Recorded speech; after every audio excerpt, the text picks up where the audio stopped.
Brought to you by DK Audio.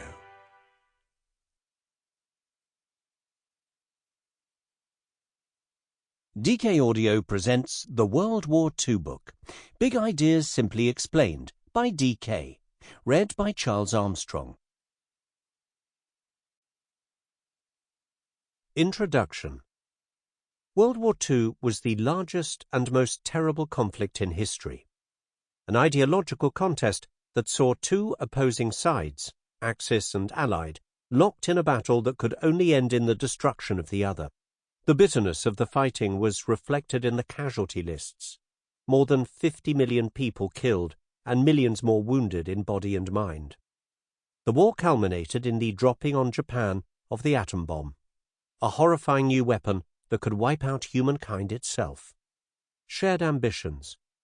The origins of the war lay in two seemingly separate conflicts on opposite sides of the world. In the Far East, it began with Japan's invasion of the Chinese province of Manchuria in 1931, which led to a full-scale offensive against China 6 years later. In Europe, the war that began with Germany's invasion of Poland in 1939 was in many respects a resumption of World War I's contest for European domination. What linked the two was the shared ambition of Germany and Japan to amass territory on a vast scale and create a new order to rival and supplant the old empires of the European powers. Italy, the third member of the Axis coalition, also set about creating an empire, first in East Africa and then in the Mediterranean. For all three Axis states, war was not considered an aberration from the diplomatic norm, but rather an essential tool of foreign policy. The pressure created by these separate military ventures would eventually explode into World War. Germany's invasion of Russia in June 1941 brought the USSR into the conflict, which encouraged Japan's attack in the Pacific and then Hitler's declaration of war against the US. By the end of 1941, the conflict had become global. The Axis nations were the aggressors throughout. They gambled on the idea that their superior martial spirit would somehow be sufficient to overcome the decadent, if materially more powerful, Allied nations. Relative strengths. While Italy's imperial pretensions were dashed from the outset, Germany and Japan scored a series of stunning military victories in the war's opening stages that seemed to indicate that they would achieve their aims. But they underestimated their opponents, who, after initial setbacks, reorganized their forces with enough skill and attack to make an Allied victory inevitable. The armed forces of Germany and Japan were well equipped and well led on the battlefield.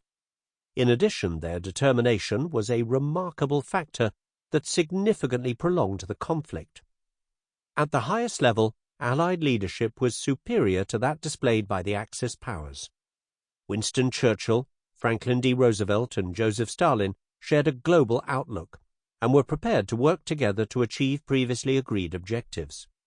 By contrast, the Japanese military government was undermined by chronic factionalism and had little vision beyond simple territorial aggrandizement.